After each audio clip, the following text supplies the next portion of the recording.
Hey, what's up guys and welcome back to my YouTube channel Barry Developers. I hope you guys doing well. So today we're gonna talk about height and width. तो यहाँ पे आप देख सकते हैं मेरे पास एक banner है और वहाँ पे आप देख सकते हैं इसकी एक width है और इसकी एक height है। जो ऐसे मतलब कि हमारे पास लेंथ में है ना, जैसे ये तो आपको इस चीज़ का पता है कि मतलब कि हाइट क्या होती है, विड्थ क्या होती है, लेकिन मैंने सोचा क्यों ना इस पर मैं एक वीडियो बना दूं ताकि आपको डाउट्स क्लियर हो जाए, क्योंकि इसमें मैक्सिमम हाइट है और इसमें मिनिमम हाइट है, ये सारी चीज़ें हैं। तो यहाँ पे हम चलते हैं अपने कोड में। तो यहाँ पे आप देख सकते हैं जो लास्ट की वीडियो कोड था वो हमारे पास ये था, जहाँ पे हमने इमेज लगाना देखी थी और यहाँ पे हमने एक बैकग्राउंड इमेज लगाना देखी थी टेक्स्ट के ऊपर। तो आई होप कि आप लोगों ने ये कर लिया था, आप लोगों को सही से समझ आ गई थी। और जिन बच्चों को कोई समझ नहीं आई तो उन्होंने मुझे व्हाट्सएप ग्रुप में मैसेज कर दिया था, तो उनकी मैंने प्रॉब्लम को सॉल्व कर दिया था। तो यहाँ पे अब हम चलते हैं और मैं इस कोड को यहाँ पे सिंपली हटा देता हूँ पहले, और यहाँ पे हम चलते हैं इस वाले कोड को भी हटा देते हैं यहाँ पे सिंपली। और यहाँ पे हम टाइटल वगैरह डिफाइन कर सकते हैं, अदरवाइज मैं इसको यहाँ पे बस सिंपल फिलहाल अभी रख रहा हूँ यहाँ पे। जस्ट यहाँ पे हम एक करते हैं डिव क्रिएट, और डिव क्रिएट करने के बाद इसको हम क्लास दे देंगे क्योंकि हमने इसको स्टाइल करना है। और मैंने जैसे यहाँ पे इसको दे दी भाई मेन, एक मेन करके मैंने यहाँ पे इसको दे दिया एक क्लास यहाँ पे एक मैंने दे दी। उसके बाद यहाँ पे हम लेने वाले हैं यहाँ पे एक हेडिंग, ताकि हमें थोड़ा सा सही से नज़र आ जाए सारी चीज़ें, मैक्सिमम हाइट क्या होती है, मिनिमम हाइट क्या होती है, सारी चीज़ें। तो यहाँ पे मैंने एक पैराग्राफ को कॉपी किया था और यहाँ पे मैंने उसको कर दिया पेस्ट सिंपल। आप कोई पैराग्राफ यहाँ पे राइट कर सकते हैं। तो यहाँ पे मेरे पास आ चुका एक पैराग्राफ, एक हेडिंग, एक डिव तो हमने बना ली, लेकिन वहाँ पे कोई स्टाइल नहीं है, मतलब हमें पता नहीं लग रहा भाई ये वाकई में ही डिव है। तो उसके लिए हम यहाँ पे पहले स्टाइल अपनी CSS की फाइल को लिंक कर लेते हैं, देन हम स्टाइलिंग करना स्टार्ट करते हैं। तो style.css, मेरी फाइल का नाम है style.css, और यहाँ पे मैं आता हूँ और यहाँ पे आने के बाद तो मैं यहाँ पे सबसे पहले यहाँ पे देखता हूँ कोई इमेज लगाऊंगा मैं बॉडी में सबसे पहले। और यहाँ पे मेरे पास एक ये वाली इमेज है, यहाँ पे मेरा नाम देख सकते हैं उसका banner1। तो यहाँ पे मैं बॉडी में एक इमेज लगाने वाला हूँ और इसमें आपको ये भी क्लियर हो जाएगा कि बॉडी में कैसी इमेज लगाते हैं। तो यहाँ पे आपने सिंपली इमेज, बैकग्राउंड इमेज, जैसे मैंने आपको बताया था ना, बैकग्राउंड इमेज URL इस तरह से banner1.jpg, इस तरह से मैंने एक इमेज रख दी वहां पे। और अब हम यहाँ पे आते हैं तो आप देख सकते हैं मेरे पास एक इमेज अप्लाई हो चुकी है। यहाँ पे मेरे पास वहां पे एक इमेज अप्लाई हो चुकी है, एक हमारे बॉडी में आप इस तरह से कर सकते हैं। और उसके बाद यहाँ पे मैं इसका साइज कवर कर देता हूँ, बैकग्राउंड साइज कवर। तो आप यहाँ पे देख सकते हैं अगर आपको फुल विड्थ में इमेज दिखानी हो, कोई उसमें कोई इशू आ रहा हो, तो आप बैकग्राउंड साइज कवर कर सकते हैं। तो यहाँ पे आप देख सकते हैं अब मेरे पास सही से उसने जितना भी बैकग्राउंड था ना उसमें वो फिक्स्ड हो गया, उसमें वो कवर हो गया ना, वो उससे एक्सीड कर रही है, कुछ भी नहीं कर रही। तो यहाँ पे हम आ चुके हैं अपनी क्लास में और क्लास को हम यहाँ पे स्टाइल करना स्टार्ट करते हैं। जैसे लेट्स सपोज मैं इसको इस वाले डिव को यहाँ पे मैं सेंटर में रखना चाहता हूँ, तो मैंने यहाँ पे इसको मार्जिन वगैरह सब चार चीजें मैंने यहाँ पे बता दी। और उसके बाद यहाँ पे बैकग्राउंड कलर हम कुछ भी कर देंगे। लेट्स सपोज यहाँ पे हम कर देते हैं कोई भी, जैसे ग्रे। अब मैंने यहाँ पे इसको कर दिया ग्रे ताकि उसमें थोड़ा सा सही से नजर आए हमें। तो यहाँ पे आप देख सकते हैं हमारे पास कुछ इस तरह से वो अप्लाई हो चुका है। तो आप यहाँ पे देख सकते हैं कि हमारे पास वो जो टेक्स्ट है ना उसके बिल्कुल साथ ही चिपका हुआ है। अब उसके पहले हम इसके टेक्स्ट के कलर को थोड़ा वाइट कर लेते हैं, जैसे मैंने आपको लास्ट वीडियो में बताया था कि हम उसमें, अब देखो डिव के अंदर एक हेडिंग है, हेडिंग के बाद एक पैराग्राफ है, तो उनको आप इस तरह से सिलेक्ट कर सकते हैं। मल्टीपल सिलेक्टर्स को, मल्टीपल टैग्स को आप कुछ इस तरह से सिलेक्ट कर सकते हैं स्टाइल के लिए। तो यहाँ पे मैं सिंपली करता हूँ कलर वाइट, और जो जितने भी टेक्स्ट होंगे ना इस डिव के अंदर वो यहाँ पे उनके कलर चुका व्हाइट। तो यहाँ पे आप देख सकते हैं हमारे पास एक कलर हो चुका व्हाइट, लेकिन आप यहाँ पे देख सकते हैं स्पेस आ रही है, एक फालतू की हमें वहां पे एक स्पेस मिल रही है। तो पहले तो हम यहाँ पे करते हैं पैडिंग, ताकि हमें सारे तरफ से, चारों कॉर्नर्स की तरफ से हमें पैडिंग मिल जाए। तो यहाँ पे आप देख सकते हैं हमारे पास सारी तरफ से एक पैडिंग मिल चुकी है। और लेकिन यहाँ पे मैं पहले विड्थ डिफाइन करता हूँ। अब विड्थ का क्या मतलब, जैसे मैं 400 पिक्सल कर रहा हूँ तो आप यहाँ पे देखेंगे कि हमारे पास वो विड्थ अप्लाई हो जाएगी। तो आपने यहाँ पे देखा जैसे मैं विड्थ अप्लाई करी तो सेंटर में भी आ गया और विड्थ अप्लाई भी हो चुकी है हमारे पास वहां पे।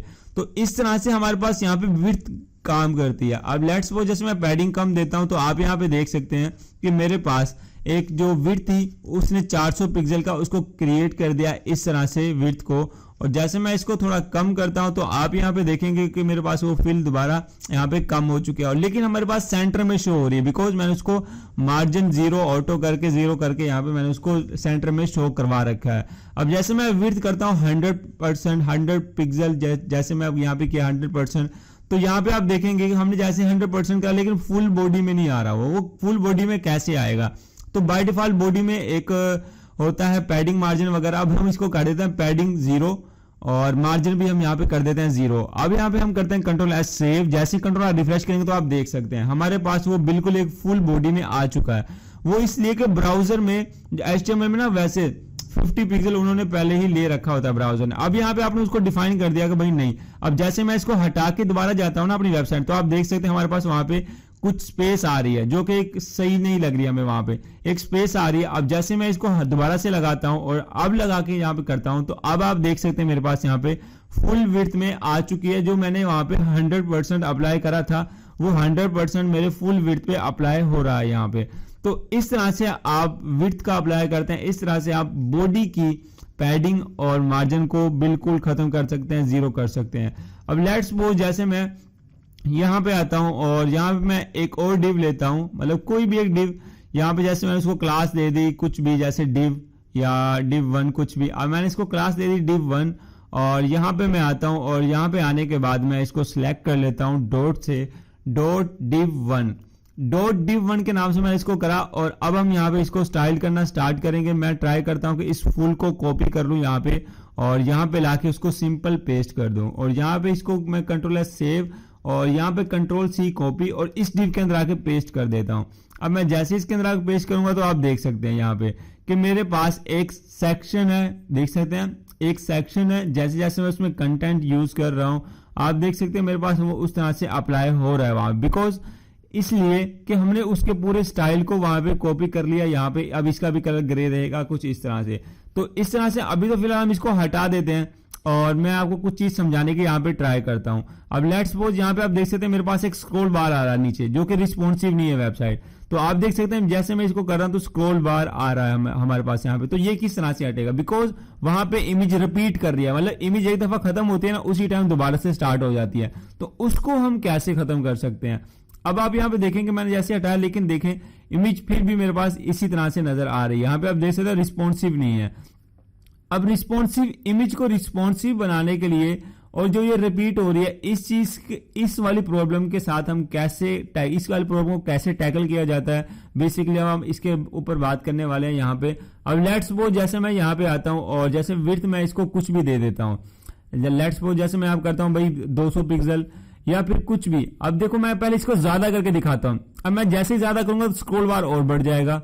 जैसे मैं इसको देखो ज्यादा किया स्क्रॉल बार और बढ़ गया और इमेज भी रिपीट होना स्टार्ट हो गई, मतलब इमेज जहां से खत्म हो रही है उसके बाद दोबारा से उसी तरह से स्टार्ट हो जाती है, जो कि हमें नहीं चाहिए। आप देख सकते हैं रिस्पॉन्सिव बिल्कुल भी नहीं है। अब इसको रिस्पॉन्सिव बनाने के लिए सबसे पहले मैं यहाँ पे यूज करता हूँ प्रॉपर्टी का background repeat. Background repeat no repeat हमने यहाँ पे कर दिया, कह दिया कि जो भाई बैकग्राउंड रिपीट हो रहा है ना उसको रिपीट ना करो, बस एक दफा शो करवाओ। तो अब आप यहाँ पे देख सकते हैं हमारे पास जस्ट एक दफा शो होता है, उसके बाद हमारे पास यहाँ पे शो नहीं होता वो।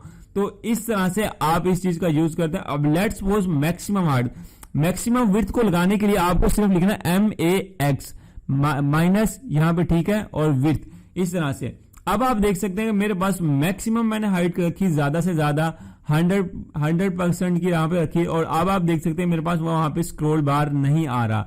अगर मैं वैसे करता हूं तो मेरे पास स्क्रॉल बार आता है, लेकिन जैसे ही मैं मैक्स विड्थ करता हूं तो मेरे पास वहां पे वो स्क्रॉल बार नहीं शो होता बिल्कुल, बल्कि एक रिस्पॉन्सिव वेबसाइट एक रिस्पॉन्सिव पेज वहां पे मुझे वो शो करवाता है। एक रिस्पॉन्सिव पेज वहां पे मेरे पास बन जाता है, बिकॉज इस तरह से मैक्सिमम आप खुद समझ जाएं कि मैक्सिमम ज्यादा मिनिमम कम। तो अब देखिए जैसे मिनिमम हाइट मिनिमम विड्थ जैसे मैं इसको करता हूं 100% एक वैसे टेस्ट के लिए। तो अब आप यहाँ पे देखेंगे हमारे पास एक स्क्रॉल बार आ चुका है जो कि उसने ऊपर वाले कोड को ओवरराइट करके ये वाला अप्लाई कर दिया, जो कि हमें हमारे लिए बिल्कुल भी ठीक नहीं है ये चीज। अब लेट्स सपोज जैसे मैं इसको थोड़ा कम करता हूं तो देखेंगे आप यहाँ पे देखें अब भी स्क्रॉल बार हमें यहाँ पे शो हो रहा है। अब भी हमारे पास यहाँ पे स्क्रॉल बार शो हो रहा है वहां पे। अब जैसे मैं उसे हटाता हूं तो आप देख सकते हैं मेरे पास कोई स्क्रॉल बार शो नहीं हो रहा, बिल्कुल रिस्पॉन्सिव वेबसाइट है। तो इस तरह से आप अपनी वेबसाइट में जो रिस्पॉन्सिवनेस है जो फुल विड्थ में दिखानी हो तो आप इस तरह से वहां पे दिखा सकते हैं। अब मैं इसको हटा के जैसे 300 पिक्सल करता हूं तो अब आप यहाँ पे देखेंगे कंट्रोल R रिफ्रेश, तो अब देखेंगे हमारे पास यहाँ पे वो 300 पिक्सल तक स्क्रॉल बार नजर नहीं आएगा हमें। तो यहाँ पे आप देख सकते हैं हमारे पास कोई स्क्रॉल बार नजर नहीं आ रहा और हमारी जो वेबसाइट है वो बिल्कुल ही रिस्पॉन्सिव है। इस तरह से हमारी वेबसाइट रिस्पॉन्सिव बनती है। इसको हम रिस्पॉन्सिवनेस में भी यूज करते हैं, अदरवाइज मीडिया क्यूरीज वगैरह इन चीजों का यूज करते हैं ज्यादातर तो वैसे, लेकिन एक इस चीज का भी हम यूज करते हैं। तो इसको आपने लाजमी माइंड में रखना है कि मैक्सिमम हाइट क्या होता है, मिनिमम हाइट क्या होता है, मैक्सिमम विड्थ क्या होता है, मिनिमम विड्थ क्या होता है। ये दोनों चीजें सेम है और सेम वर्क करती हैं ये वाली, ठीक है। सेम इसी तरह से हम हाइट भी देते हैं, सेम इसी तरह से हम विड्थ भी देते हैं। जैसे हम यहाँ पे विड्थ दे रहे थे अभी इसको, अब जैसे मैं यहाँ पे करता हूँ हाइट, अब हाइट में कुछ भी कर देता हूँ, जैसे यहाँ पे मैं 100 पिक्सल कर देता हूँ, तो अब आप यहाँ पे देखिए कि मेरे पास जैसे 100 पिक्सल करा तो जो टेक्स्ट था वो मेरे पास ज्यादा बाहर की तरफ आने लग गया।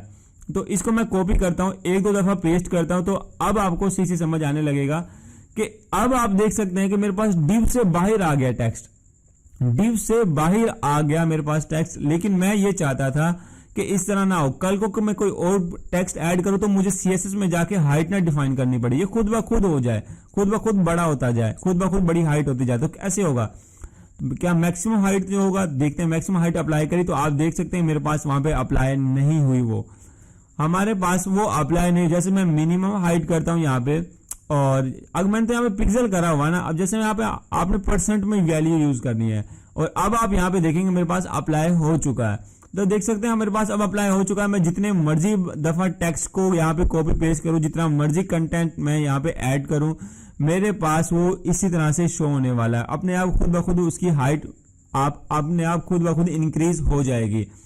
तो इस तरह से आप मैक्सिमम हाइट का भी यूज करते हैं ताकि आपको रिस्पॉन्सिवनेस में कोई प्रॉब्लम ना हो। जो आपने एक हाइट दे दिया उसी पे ना रहे, वो खुद ब खुद जैसे जैसे कंटेंट बढ़ता रहे वो खुद ब खुद अपनी स्पेस बनाती रहे। तो इस तरह से हमने इनका यूज किया, मिनिमम विड्थ का, मैक्सिमम विड्थ का। अब हमने यहाँ पे किया मैक्सिमम हाइट का, मैक्सिमम मिनिमम हाइट का।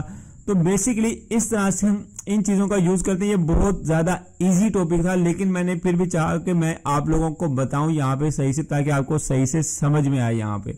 अब आप देख सकते हैं मैं जितनी मर्जी दफा कंटेंट करता हूं, ये खुद ब खुद अपने आप डिव यहाँ पे ज्यादा हो जाती है, मतलब डिव का साइज बढ़ जाता है अपने आप ही वहां पे। तो यहाँ पे जैसे मैं हाइट का करता हूं, तो अब आप यहाँ पे देखेंगे मेरे पास कुछ इस तरह से भी यहाँ पे ये अप्लाई हो रहा है, जो कि अक्सर ऐसा होता है कि मतलब अप्लाई हो भी रहा होता है, अक्सर ऐसा होता है कि अप्लाई नहीं भी हो रहा होता।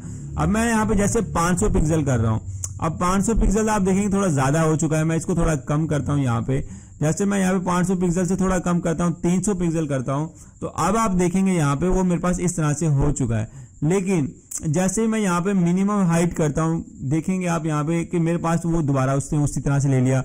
मतलब कि आपका कंटेंट जितना भी बड़ा होगा, जितना भी ज्यादा होगा ना, आपने मिनिमम या मैक्सिमम का यूज करना है, ठीक है। मिनिमम कम से कम, मैक्सिमम इतनी हाइट होनी चाहिए, मिनिमम इतनी हाइट होनी चाहिए। इस तरह से आप इनका डिफाइन करते हैं, ठीक है। हर चीज के लिए एक अलग यहाँ पे क्यूरी होती है, तो आप अपने हिसाब से जो भी केस होगा उस हिसाब से इन चीजों का यूज करेंगे, मैक्सिमम हाइट का, मिनिमम हाइट का, मैक्सिमम विड्थ का, मिनिमम विड्थ का। आई होप कि आपको समझ में आ चुका होगा। अगर आपको कोई चीज समझ नहीं आई तो नीचे आप मुझे कमेंट सेक्शन में बता सकते हैं, मैं आपको उसमें जरूर हेल्प करूंगा। अगर आप लोगों ने हमारे व्हाट्सएप ग्रुप को ज्वाइन नहीं कर रखा तो प्लीज उसको ज्वाइन कर लें, बिकॉज उसमें आपकी काफी हेल्प होती रहती है और हमने उन पे काफी ग्रुप्स भी बना रखे हैं। तो आई होप कि आपको समझ में आ चुकी होगी ये बात जो मैंने आपको बताई हो वहां पे। और इस तरह से हम मिलते हैं एक और नई वीडियो में, तब तक के लिए अल्लाह हाफिज।